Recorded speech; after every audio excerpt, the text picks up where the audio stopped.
지금 당신의 마음에 단비가 내립니다. 나의 운명이 바뀌는 시간. 안녕하세요. 관계 단비입니다. 기적은 내 마음에서부터 일어납니다. 여러분은 회개라는 단어를 들으면 어떤 마음이 생기십니까? 혹 무거운 마음이 들지 않으십니까? 만약 무거운 마음이 드신다면 그것은 마귀의 일입니다. 하나님은 회개가 무거운 것이라고 말씀하신 적이 없습니다. 내 생각이 마귀의 편에 있기에 모든 것이 무거워지는 것입니다. 마태복음 11장 28절에서 30절 말씀입니다. 수고하고 무거운 짐진 자들아 다 내게로 오라. 내가 너희를 쉬게 하리라. 나는 마음이 온유하고 겸손하니 나의 멍에를 메고 내게 배우라. 그리하면 너희 마음이 쉼을 얻으리니 이는 내 멍에는 쉽고 내 짐은 가벼움이라 하시니라. 아멘. 오늘 이 영상이 회개라는 무거운 짐을 내려놓고 진리 안에서 누릴 자유를 향해 힘차게 달려갈 수 있기를 기도합니다. 성경에서도 목사님들께서도 죄를 회개하라고 하고 회개를 해야 천국에 갈 수 있다고 하십니다. 이 말씀을 들은 성도들은 과연 어떤 반응을 할까요? 대부분의 성도들은 회개하라는 말씀을 자신에게 하는 말씀이라고 생각지 못합니다. 자신은 이미 예수님을 믿을 때 회개했기 때문입니다. 많은 성도들의 무의식 속에는 한 번 회개가 영원한 구원이라고 자리 잡혀 있는 것 같습니다. 그들은 회개하라는 말씀을 들으면 예수님을 믿지 않는 다른 사람들이 들어야 할 말씀이라고 생각합니다. 그리고 소수의 성도들이 자신을 돌아봅니다. 내가 무엇을 잘못했나 생각하고 하나님께 정직하게 고백합니다. 그런데 고백하는 나의 마음에 진실함이 없습니다. 왜냐하면 내 고백의 이면에는 상대가 잘못한 허물과 죄가 생각이 나기 때문입니다. 왜 나만 회개를 해야 하는지 억울한 생각이 들기도 합니다. 그저 형식적으로 회개를 합니다. 결국 회개를 한 것도 아니고 안 한 것도 아닌 찜찜한 상태가 됩니다. 이런 상태는 성경적으로는 회개가 아닙니다. 진실한 회개가 터지면 성령께서 내 안에 충만히 임하시기 때문에 모든 어둠을 쫓아낼 수 있게 되고 그 결과 내 마음이 한량없는 기쁨과 평안으로 충만해집니다. 세 번째의 경우가 있습니다. 진실한 회개가 터진 경우입니다. 진실한 회개가 터진 사람은 기쁨과 평안으로 충만해집니다. 이런 분들은 세상이 감당할 수 없는 믿음을 가진 사람들입니다. 오직 이런 분들만이 세상에 예수님을 증거하며 많은 사람들을 예수님께로 인도하며 살아갑니다. 그런데 말이죠, 여러분, 여기서 끝이 아닙니다. 만약 진실한 회개가 터지고 교회의 직분자, 사역자가 되고 주의 종이 되었다면 동화에서 나오는 결말처럼 그들은 예수님을 믿고 오래오래 행복하게 살았답니다 라고 끝이 나야 합니다. 그런데 우리의 현실은 어떠한가요? 하나님 앞에 통해 자복하며 진실한 회개를 하고 성령의 충만함을 받아 예수님을 증거하고 권능을 받아 표적을 나타내고 기적을 체험한 극소수의 성도들의 삶은 어떤가요? 그들의 진짜 삶을 보려면 그들의 가정에 들어가 보아야 합니다. 진실한 회개로 성령 충만을 받은 부부의 삶도 정말 사랑으로 충만할까요? 부모 자녀 간에 상처 주지 않고 허물 없는 대화를 하고 있을까요? 형제끼리 연합하고 우애하며 주의 나라를 확장하고 있을까요? 만약 진실한 회개로 주님과 뜨거운 교제를 하고 있는 분들의 가정이 저렇게 되었다면 이 세상에 있는 대부분의 사람들이 예수님을 믿을 것이라고 확신합니다. 많은 사람들이 말로 예수님을 믿으라고 하면 잘 따라오지 않지만 행동으로, 삶으로 보여주면 믿으라고 강요하지 않아도 따라오게 되기 때문입니다. 마태복음 4장 16절에서 17절 말씀. 흑암에 앉은 백성이 큰 빛을 보았고 사망의 땅과 그늘에 앉은 자들에게 빛이 빛이었도다 하였느니라. 이때부터 예수께서 비로소 전파하여 이르시되 회개하라 천국이 가까이 왔느니라 하시더라. 아멘. 저는 회개의 뜻을 위 말씀에서 찾았습니다. 진실한 회개란 흑암에 앉은 사람이 큰 빛으로 바뀌는 것입니다.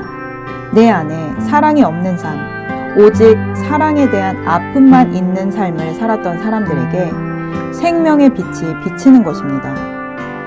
회개하라 천국이 가까이 왔느니라 라는 말씀은 회개를 해야 내 영혼이 흑암에서 빛으로 바뀌고 회개의 증거인 내 마음의 기쁨과 평안이 내 안에만 머무르는 것이 아니라 가장 가까운 사람인 배우자에게 전파되고 그 다음으로 내 자녀에게로 전파되는 것입니다.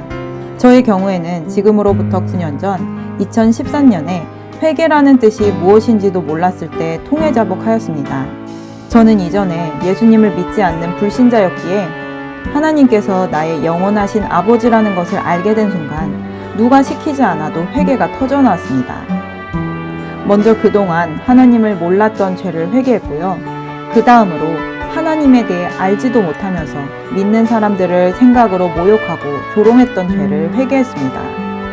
그때 그 느낌이 말씀에서처럼 흑암과 사망의 그늘에 앉아있던 내가 빛을 보고 달려나가는 것과 같았습니다. 하나님의 영으로 충만함을 받자 제 마음은 기쁨과 평안으로 가득했습니다. 그 후로부터 내 인생을 하나님께 맡기기로 작정했기에 교인이 되어 교회에 출석하기 시작했고 말씀을 듣고 열심 성도가 되어 교회 생활을 시작했습니다. 제 삶에 일어나는 모든 일을 하나님께 털어놓았고 하나님을 통해 해결받았습니다. 그런데 제가 그때 몰랐던 것이 있었습니다. 그것은 바로 하나님의 영으로 충만함을 받은 나의 영혼을 다시 흑암과 사망으로 데려가려는 마귀가 있다는 것을 몰랐습니다. 물론 말씀으로는 들었지만 귀에 잘 들어오지 않았습니다. 아니, 사실 저는 마귀, 사탄, 귀신이라는 단어가 듣기 싫었습니다. 예수님을 믿으면 다 보호해 주시고 지켜주시는데 굳이 마귀 얘기를 그렇게 많이 할 필요가 있을까 싶었습니다. 그런데 말이죠. 하루하루 교인으로 살아가면서 어느 날부터인가 교회 가는 것이 귀찮고 싫어졌습니다. 왜냐하면 내가 생각한 교회 생활이 아니었기 때문입니다. 지금 돌이켜보니 그때 마귀가 제게 얼마나 이간질을 많이 했는지 모릅니다. 이 교회는 나랑 안 맞는 것 같다라는 생각, 큰 교회에 가서 구속받지 않고 자유롭게 다니고 싶다는 생각들입니다. 그럼에도 불구하고 제가 교회를 떠날 수 없었던 이유는 목사님께서 교회를 자주 옮겨 다니는 것은 반성경적이라는 말씀을 하셨기 때문에 하나님께 벌을 받을 수도 있다는 생각이 들었습니다. 분명 제가 만난 하나님은 나를 영원전부터 영원토록 사랑하신다고 하셨는데 교회에서 듣는 하나님은 너무나 무서운 하나님이었습니다. 저는 교회를 다니면서도 내 과거의 습관처럼 누군가의 눈치를 보며 살게 되었습니다. 예전엔 윗사람, 상사의 눈치를 봤다면 이제는 늘 하나님과 목사님의 눈치를 보며 마음에 억눌린 신앙생활을 했습니다. 이렇게 억눌린 마음은 여전히 마귀에게서 벗어나지 못했다는 증거입니다. 그래서 이런 사람은 결국은 억눌린 마음을 어딘가에 다 쏟아냅니다. 특별히 가장 사랑을 많이 나눠야 할 집, 가정에서 말입니다. 내 마음에 기쁨과 평안이 없으니 남편에게도 사랑의 말이 나가는 것이 아니라 남편의 허물을 보고 말합니다. 자녀에게도 마찬가지입니다. 또 하나님의 말씀대로 살지 못하는 것에 대한 죄책감이 나를 정죄하고 나를 미워하게 합니다. 다시 흑암과 사망의 그늘에 앉아 울고 있으면 하나님께서는 이런 나에게 은혜를 주셔서 다시금 진실하게 회개하게 하십니다. 그러면 하나님의 영이 충만하여져서 며칠 동안은 기쁨과 평안을 잘 지켜냅니다. 그런데 시간이 지나면 또다시 마음에 어둠이 차오르고 가정에서 똑같은 죄를 반복해서 짓습니다. 그래서 결국 이런 사람이 됩니다. 예수님께서 말씀하셨습니다. 누가복음 11장 24절에서 26절 말씀. 더러운 귀신이 사람에게서 나갔을 때에 물 없는 곳으로 다니며 쉬기를 구하되 얻지 못하고 이에 가로되 내가 나온 내 집으로 돌아가리라 하고 와 보니 그 집이 소재되고 수리되었거늘 이에 가서 저보다 더 악한 귀신 7을 데리고 들어가서 거하니 그 사람의 나중 형편이 전보다 더 심하게 되느니라. 회개하면 우리 속에 있는 더러운 귀신이 다 떨어져 나갑니다. 그런데 회개한 후 깨끗한 영이 된 사람이 다시 마귀에게 미혹되면 이전보다 7배의 귀신이 들어와 더 힘들게 산다는 말씀입니다. 베드로후서 2장 20절에서 21절 말씀. 만일 저희가 우리 주 되신 구주 예수 그리스도를 알므로 세상의 더러움을 피한 후에 다시 그 중에 얽매이고 지면 그 나중 형편이 처음보다 더 심하리니 의의 도를 안 후에 받은 거룩한 명령을 저버리는 것보다 알지 못하는 것이 도리어 저희에게 나으니라. 그렇습니다. 그리스도인이 되어도 말씀대로 살지 못하느니 차라리 하나님 말씀을 모르는 불신자로 사는 것이 낫습니다. 제가 그랬습니다. 하나님의 말씀을 알면서도 말씀대로 살지 못하니 하나님을 몰랐던 옛날보다 더 힘이 들었습니다. 그런데 이런 일들은 비단 저뿐만이 아니라 진실한 회개를 했다는 많은 성도들, 직분자들의 삶에서도 일어나는 것을 봅니다. 요즘 교회가 위기라는 말들을 많이 하죠. 성도 수는 작고 줄고 사회적으로도 교회를 비난하고 억압하기 때문입니다. 저는 그 이유가 이것 때문이라고 생각합니다.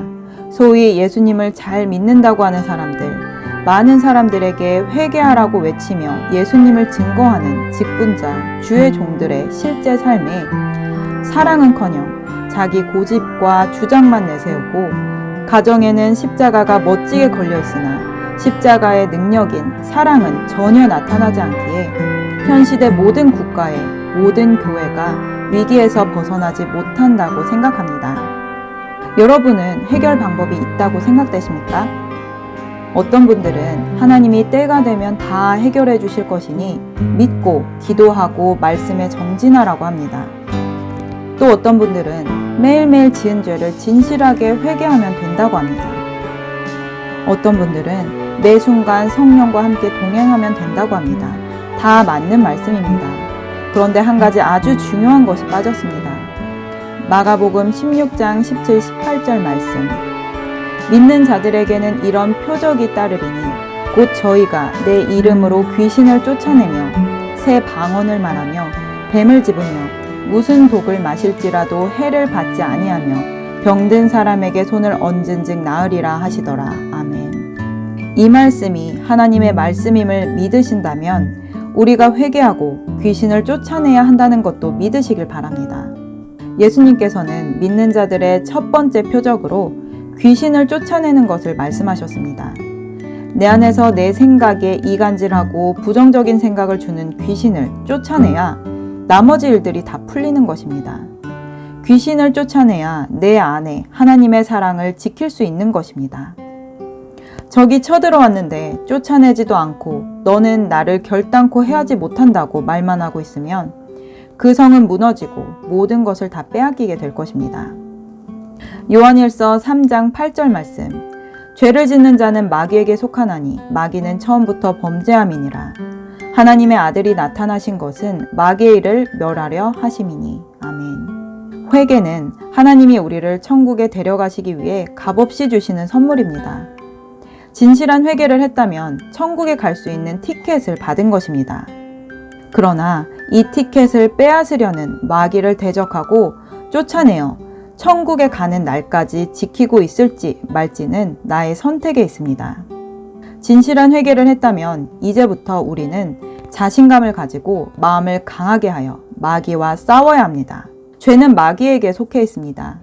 예수께서 우리를 괴롭히고 우리의 가정을 괴롭히는 마귀의 일을 멸하시기 위해 우리의 구세주로 오셨습니다.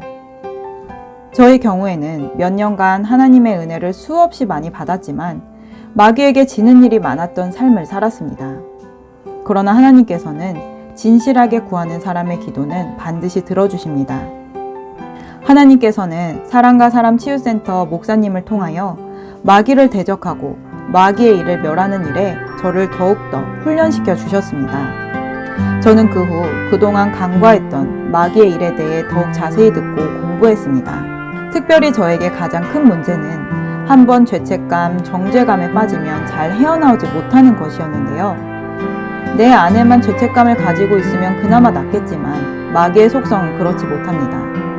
선악과를 먹은 하와가 자신에게서만 멈추지 않고 가장 사랑하는 사람인 남편에게도 선악과를 먹였듯이 결국에는 남편에게 내 마음을 표출하게 되고 자녀들에게도 부정적인 영향을 주는 것입니다. 그동안 나를 올가매었던 정죄의식과 죄책감도 마귀가 주는 것임을 깨닫고 난 후 기도하고 말씀을 암송하면서 내 생각 속에 역사하는 귀신을 쫓아내는 훈련을 하였습니다. 그렇게 순종하고 노력한 결과 지금은 남편을 내 마음대로 사랑하는 아내가 아니라 남편에게 사랑받을 만한 아내로 성숙해 가고 있습니다. 자녀들은 오직 부부의 사랑 안에서만이 가장 안정되고 건강하게 자라감을 느낍니다. 저희 사랑과 사람 치유센터에서는 우리 가운데 역사하여 우리 마음과 부부의 관계와 모든 관계를 깨뜨리는 마귀의 일을 멸하는 영적 특전사들을 양성하고 있습니다. 영적 특전사는 나만 회개하고 성령 충만한 사람이 아니라 무엇보다 나의 배우자에게 사랑받고 인정받는 사람입니다. 이런 성도들이 많아져야 가정이 위기에서 벗어나고 교회가 위기에서 벗어날 수 있습니다. 이런 성도들로 인하여 하나님의 기쁘신 뜻이 이 땅에 이뤄질 것입니다. 이제 더 이상 마귀에게 지지 않고 살고자 하시는 분, 마음도 관계도 기쁘고 형통한 삶을 살고 싶은 분들은 영상 끝 이메일로 연락 주시길 바랍니다. 오늘 영상은 여기까지입니다. 끝까지 시청해주신 여러분 감사드립니다. 영상이 도움되셨다면 구독, 좋아요, 알림 설정을 부탁드립니다. 누구나 아름답습니다. 누구나 희망이 있습니다. 이상 메마른 관계의 단비 같은 소식을 전하는 관계 단비였습니다. 오늘 하루 가장 특별하고 가장 행복한 날 되시길 바랍니다. 감사합니다.